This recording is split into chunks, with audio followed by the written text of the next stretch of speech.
Marquez Callaway is just one of 5 Denver Broncos offensive players that you in Broncos country need to keep your eye on all throughout this offseason. We'll tell you why on today's brand new episode, Locked on Broncos. You are Locked on Broncos, your daily Denver Broncos podcast. Part of the Locked on Podcast Network. Your team every day. What's up, Broncos country? Welcome into a brand new episode, Locked on Broncos, your daily Denver Broncos podcast, part of the Locked on Podcast Network, your team every day. This episode is brought to you by FanDuel Sportsbook, official sportsbook of the NFL. Make every moment more. Visit FanDuel.com/LockedOn today to get started. Special shout out to everybody. Thank you so much for making Locked on Broncos your first listen of the day every single day. Special shout out to all the members in Broncos country who are everyday listeners or watchers of the show. Subscribe or follow for free on YouTube or wherever you get your podcasts so you never miss out on an episode as soon as it's made available. I'm your host, as always, Cody Roark, Broncos reporter for Mile High Sports, joined alongside, as always, by my co-host, Sayre Bedinger, site expert, predominantlyorange.com. And OTAs continue this week for the Broncos, the second week in a row, Tuesday, Wednesday, and Thursday at the Centura Training Center in the Valley. Media will get access to Thursday's practice here once again this week, so something for you to look forward to as we recap it. But let's take a look on today's episode of the show. Who are 5 offensive players that that Broncos fans should keep their eye on here all throughout OTAs, minicamp, training camp, and the preseason? I can't wait to break it down with you here, my man, on today's episode of the show.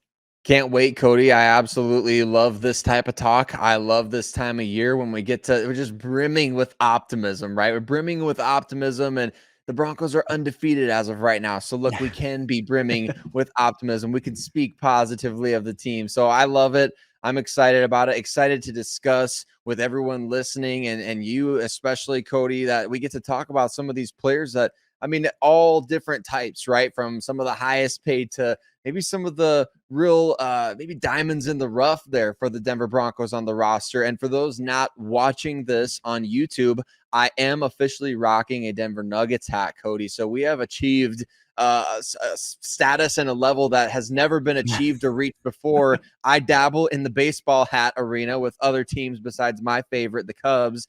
Never have I ever in any other pro sports league gone away from my Chicago Bulls or my Denver Broncos. So this is a momentous occasion here, me wearing a Denver Nuggets hat on the air, but I feel like it's appropriate given the circumstances. It certainly is. And speaking of that, right, taking a look at some of the top players to watch and really some of the storylines that accompany players to watch in OTAs, I want to start things off by saying, hey, Broncos country, Marquez Callaway is a name that you should absolutely be paying attention to. Obviously, former ties to Sean Payton, played for him for 2 seasons in 2020 and 2021 as a member of the New Orleans Saints, and obviously spent last year with the Saints, and numbers dipped a little bit, but that was due to the quarterback carousel that they experienced down there in New Orleans, some of the injuries, the offensive scheme under Dennis Allen. Things just didn't pan out, but now he's here in a Denver Broncos uniform after signing in free agency, and just looking at that room on paper, it's kind of loaded with guys who have talent, who have potential, guys who are already, in our opinion, superstars. So that is a good place for the Broncos to be. But here's why Marquez Callaway needs to be somebody that Broncos country pays attention to this entire offseason. His size is 6'2". Pretty damn impressive, but what he does with his size is even more impressive. And we talk about catch radius. He's got the size and athleticism to really rise up and elevate for a football in the air. I can't go into tactical stuff in terms of what we saw at practice, but let's just say Marquez Callaway, if there's a situation where he has to be in a 50-50 jump ball situation, he's pretty dang good at doing that. So I'll just leave that there for everybody in Broncos country. Not only is his size and athletic ability impressive, sir, but his ability, his speed at the top of his routes was something that was on display last week when I watched Broncos OTA practice in the Valley. Cody, I'm excited to see what he can do because remember in the offseason, we're all talking like, are the Broncos going to add at the receiver position? There was rumors about Adam Thielen. There was rumors about Alan Lazard. There's rumors of trades. The move that they actually ended up making was bringing in Marquez Callaway. And then you start to look at, okay, obviously has the history with Sean Payton, obviously had a really good year in 2021 with the New Orleans Saints. So you flip on that tape of the Saints.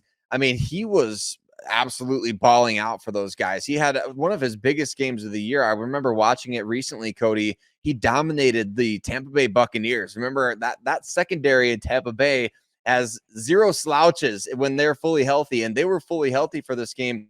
He's out there catching. I think he had 7 receptions, over 100 yards with Taysom Hill at the quarterback position.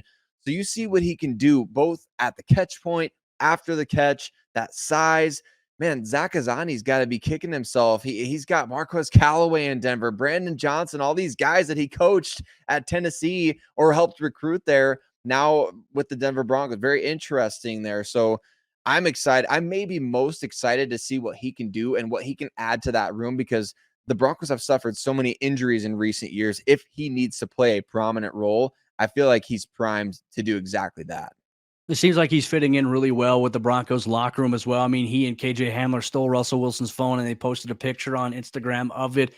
These guys do a lot of stuff, a lot of team bonding. That was something that Russ even spoke about specifically at the podium last week, is that the bonding that these guys are doing so far here this summer has been incredible. I think it's great in terms of building team chemistry, but Callaway's experience in Payton's offense, I also think gives him a chance to establish maybe a leadership role, because he knows what Payton wants. He knows how he wants it, and he can be a valuable tool for some of these young guys that are trying to pick it up or maybe confused on it. And maybe even guys like Cortland Sutton, they look comfortable out there, but it's like if they had a question about this offense, they could ask Callaway and he could give it to them real easily. So Callaway is a name to watch, but also another name that Broncos country is super familiar with, Greg Dulcich. Sayre, tell you what, he is fully healthy. He looks really good so far in terms of watching him out there on practice last week.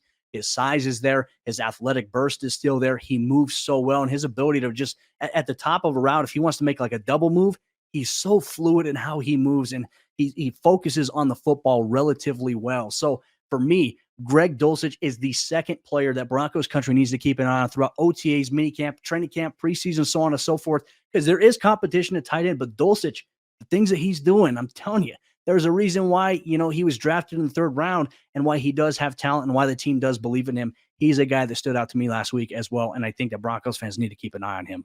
We know he brings that big time athleticism to the table, right? He is phenomenal when it comes to finding that crease in the defense. What did he average? Almost 20 yards a catch at UCLA. I mean, we know he's a big play threat at the tight end position. And I'm really excited for Dulcich. Remember a year ago at this time, it was the Greg Dulcich hype train. I mean, he was dominating OTAs a year ago, then obviously suffered the hamstring injury that really affected 6 months for him. It wasn't like he missed 6 straight months. He did play in those 10 games, but it really affected his rookie season. Now this magician, apparently Bo Lowry, well, we heard about the Javonte Williams news, right? I don't know what they got cooking up there in the Broncos training room, but hey, it could mean really good news for Greg Dulcich. If he can string together a season full with good health, Cody, I think that he has a chance. I know I've been singing Adam Troutman's praises. I think Greg Dulcich is in line to have a huge, huge year. We've seen huge years from the tight end position in Sean Payton's offense, going back to, if you want to go all the way back to his time previous even to the Saints with Jason Witten and Jeremy Shockey with the Cowboys and New York Giants, and then bringing Shockey to New Orleans. You have Jimmy Graham, you got Jared Cook, you got all these other guys. Greg Dulcich, man, I mean, maybe he is a 1,000. Is he 1,000-yard tight end for the Broncos? Hey, it's that time of year we get to talk like that, Cody. We get to throw those things out into the universe. So we'll see, but I am really excited. It's great to see him out there healthy, catching passes, running around. Yeah, 110%. I think he can be a very fun player to watch. And look, I think he's going to play a combination of things. He's going to play some inline. He's going to play some slot. He's going to play some outside this year. It really just depends, I think, on personnel groupings and what the Broncos want to do. But Dulcich is projected to have a massive role inside Sean Payton's offense this upcoming season for the Denver Broncos. Broncos country, our conversation continues in terms of 5 players on the offensive side of the ball we have our eyes on at OTAs that you should have your eyes on as well. We're going to get to 3 and 4 on today's episode of the show. Real quick, let me tell you about FanDuel, the sponsor of today's episode, Locked on Broncos. And make a fast break to FanDuel during the NBA playoffs, because right now new customers can get a no-sweat first bet up to $2,500. That's $2,500 back in bonus bets if your first bet doesn't win. There's no better place to bet all the playoff action than America's #1 sportsbook. Visit FanDuel.com/lockedon and get a no-sweat first bet up to $2,500. That's FanDuel.com/lockedon. FanDuel, official sports betting partner of the NBA. Well, no matter if you are one of the highest paid players on the team or an undrafted free agent just looking to crack the roster, we got our eyes on you with this OTAs here for the Denver Broncos, right? And Cody, I mean, we're speaking specifically about a couple of guys, but I want to start it off with a guy who took the podium, actually overtook the podium, quite frankly, last week when he met the media, Mike McGlinchey. I don't know if we're going to have to think of a nickname for this guy, like, McGiant or so. I don't know, whatever you want to think. You can come up with whatever you want to come up. The Glinch, yeah, the Glinch that stole Christmas. I love listening to these players. I'm glad we got a chance to hear from him, Zach Allen, and others. But Mike McGlinchey, offensively, he's one of the biggest factors for this team having overall success, I would say. What were your impressions from him, Cody, getting to listen to him at his press conference, getting to watch a little bit of him at practice as well? I mean, you're not wrong there when we talk about overtaking the podium. I mean, he is a massive human being, and I talked about it on the episode last week, talking about OTAs, kind of breaking it down. His size is unbelievable for how tall he is, Sayre, and for how wide. Like when you talk about if I were to just stick my hands out to my sides as wide as I can, I mean, this guy's radius is unbelievable. And on top of that, with how big he is, he's very muscular tone to him and athletic. So I think when you factor in, you're going to face a combination of pass rushers this upcoming season. I mean, even in the division, we talk about Khalil Mack, Joey Bosa. You talk about Max Crosby, Chandler Jones, Tyree Smith could be another option there. We'll talk about the Chiefs and their pass rushers, Karlaftis. You need a guy, I think, who can not only anchor down, but also if there's a speed rusher that can laterally step and then drive out and just work back inside if the pass rusher tries to make another move inside. I think Mike McGlinchey has a good combination there of size, strength, and athleticism that I think will benefit him on the Broncos offensive line. But, we talk about physical traits here and something that we'll obviously highlight a lot on this podcast, because if the physical traits and the athletic traits of players make up what we see on the on-field product, there's another intangible thing that I feel like doesn't get talked about enough with Mike McGlinchey that I think will help benefit the Broncos offensive line. Last week when we spoke with him at the podium, he talked about what he's going to bring to the table in terms of being a right tackle, the physicality. He mentioned that. So that's going to be a huge aspect to keep an eye on. But more importantly, Sayre, he's a guy who's been part of a winning team. And I thought he made some really great points in terms of he was 7 minutes away from being a Super Bowl champion. He's been to the big game. He's won games. He knows what it takes to win. He's been part of winning teams. So was Sean Payton. So when you combine these two guys together, can it translate? Can it help build maybe guys like Quinn Miners, Lloyd Cushenberry, Ben Powers, Garrett Bowles? Can it build these guys into a very solidified unit? McGlinchey thinks so. And look, I think it's important to note he's got the leadership traits to make that happen, I think.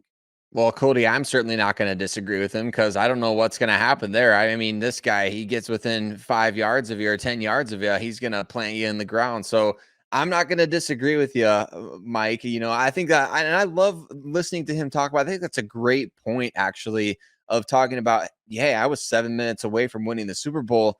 A lot of these players on the Denver Broncos, and not all of them, but a lot of them, they need to know what it's like to win. They need to learn how to win. And who better to learn from than people who have actually won in the NFL, right? Mike McGlinchey played in a lot of big playoff games recently. Sean Payton, he's been in a lot of big playoff games, right? Won a Super Bowl, right? So I love that you mentioned that. I love that we talk about that. And I think it's interesting, a lot of pushback on that Mike McGlinchey signing initially, especially from Broncos fans who kind of had maybe their minds made up about Jawan Taylor in free agency. I think it's kind of interesting. They've been getting some really positive publicity from outlets like ESPN, Pro Football Focus. Not that you take their words as gospel or anything, but I think they both, ESPN and Pro Football Focus respectively, graded the Broncos tackle duo, with McGlinchey now added to Garrett Bowles as a top 10 tackle duo in the league. And I don't know how many other teams have 2 top 20 picks at the tackle positions. I mean, I'd have to do some research on that. Kind of just popped into my head, but I think Mike McGlinchey gives you an opportunity now to really set and establish that tone offensively. And he's going to do it with that big, long frame, that athleticism, and that nasty mentality in the running game.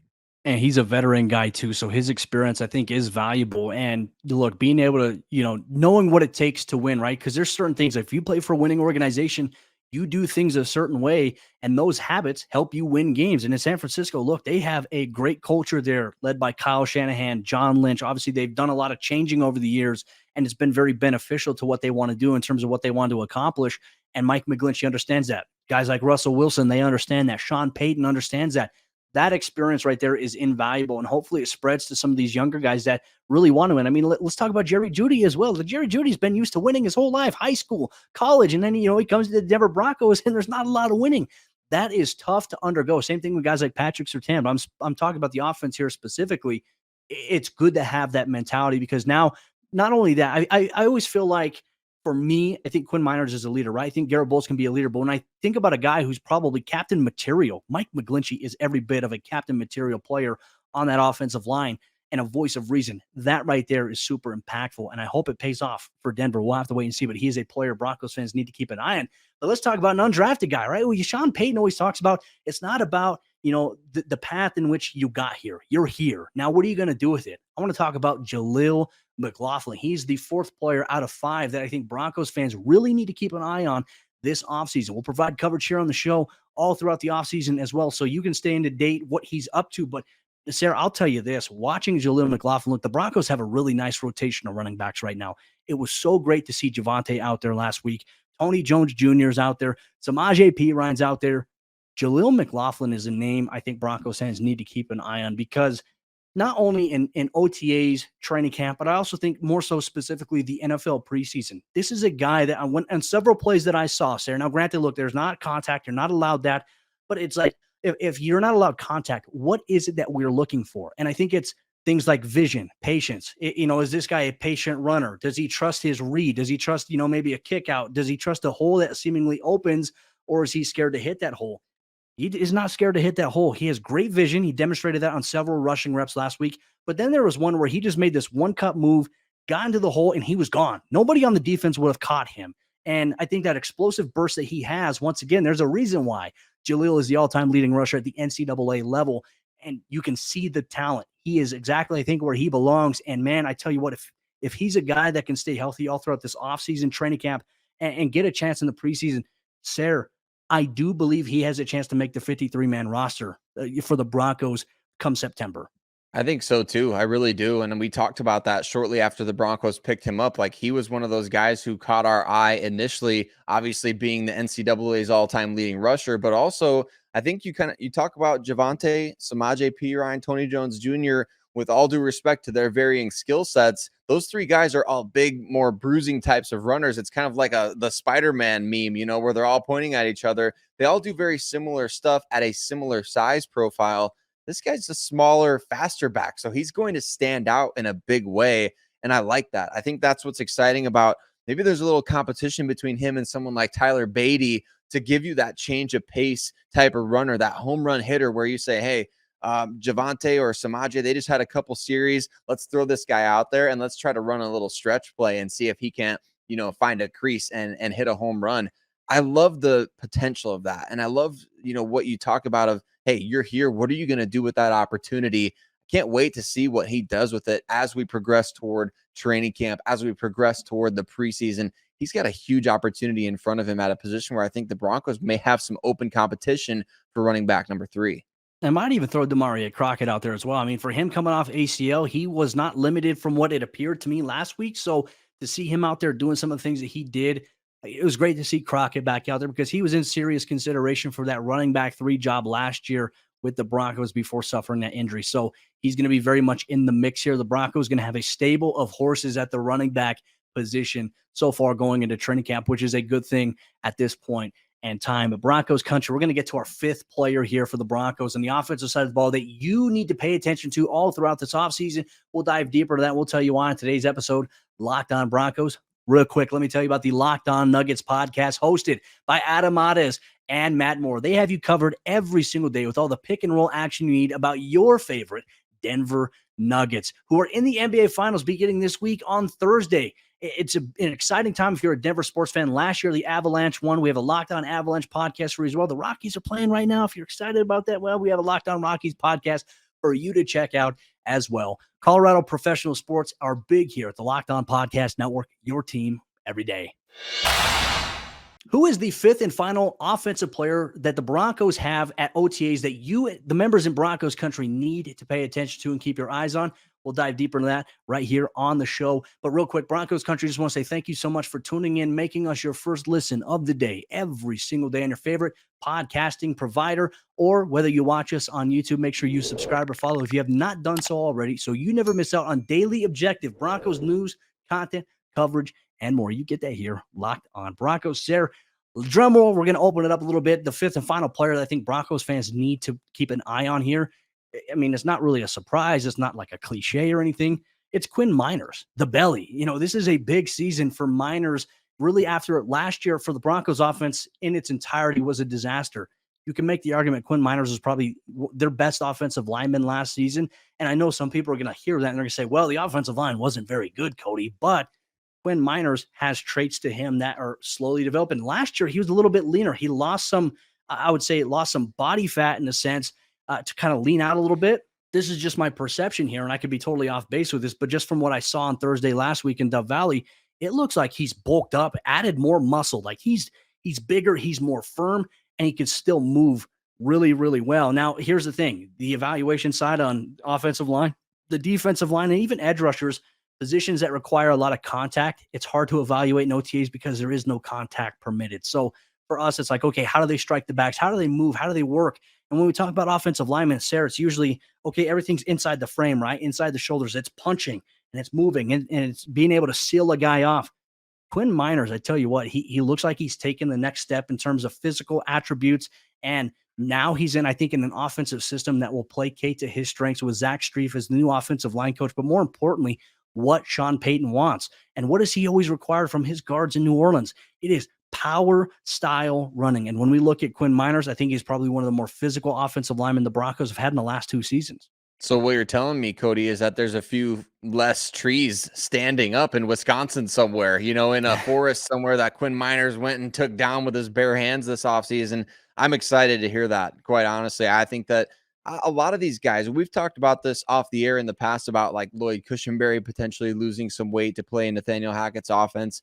I don't think you're off base with that. I'm sure a lot of these guys dropped some pounds to play more, where you got to get out more in space and you got to be a little more agile. And so I wouldn't be surprised if that were the case. Now, I think a lot of that came at the expense of being the more physical team in the trenches for the Broncos, right? We saw that often last season where their offensive line kind of got bullied by the opposing defensive line. I don't hate the idea of all these guys getting a little bit bigger and stronger at the point of attack. And we know Quinn Miners, I mean, if the trees of Wisconsin are no match for him, we know that these defensive linemen he's going to be going up against, well, soon they won't be a match for him either. And I think it's going to be fascinating to watch the Broncos run to that side of the field this coming season in the preseason, where we know starters are going to play, especially because I think he and Mike McGlinchey, 2 guys that we have on this watch list here, they are going to be moving a lot of people and they're going to be, paving a lot of ground for these running backs.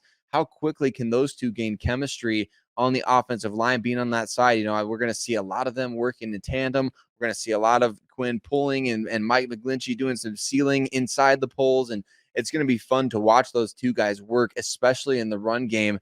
I think a year 3 progression for him, it's going to be critical for the Denver Broncos offensive line success and getting that unit to a place where they are what people are saying, maybe a potential top 10, top 12 unit overall. And look, I think every move that the Broncos have made this offseason, it has kind of been a rebuild in a sense, right? People hear the word rebuild, they're like, oh, it's like people associate rebuild with tanking, which I think is completely off. I think there's 2 different terms there. But in terms of what the Broncos have done specifically on the offensive side of the ball, the offensive line, they have rebuilt the offensive line. They've rebuilt the foundation, the scheme. They've rebuilt the identity in which they want.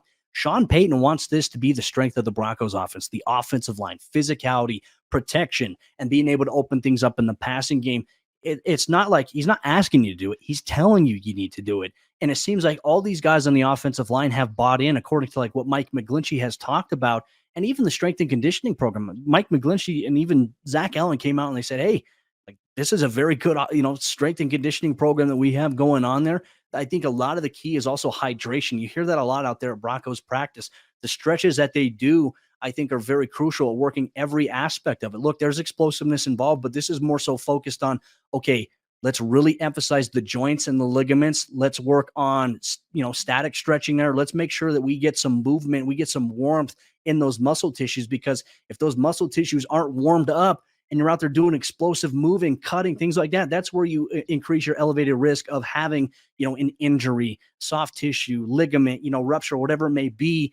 It seems like there is a huge emphasis on the strength and conditioning program, as long as, even with the player health and performance with Bo Lowry as well. So there are a lot of moving pieces. The offensive line is embodying, I think, these characteristics. And so when you factor in Quinn Miners, he also has a chance here, Sayre, to really solidify himself as maybe a guy that can be here for the next several years, as, maybe what they hoped Dalton Risner could have been, right? Remember after Dalton Risner's rookie season, they're like, the Broncos believe they have the guy who can be here for the next 10 years.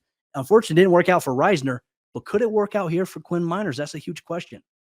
I think it can work out for him too, Cody. I think we saw, remember in Dalton Risner's rookie year, it was looking good. And then year two kind of saw a little bit of a regression there. I think we saw progression from Quinn Miners in year two. And keep in mind, when the Broncos drafted him, like, he didn't have a 2020 season in college football. They were going off of, they were all watching, remember the draft videos? They're watching those videos of Quinn Miners picking up the logs and working out with, water jugs or whatever it was. And he was doing all those different things. The Broncos front office was watching that stuff, and they were having a good laugh at it, just like all of us were. But that's what Quinn Miners had to do during 2020, because his team was, I think it was Wisconsin Whitewater or something like that.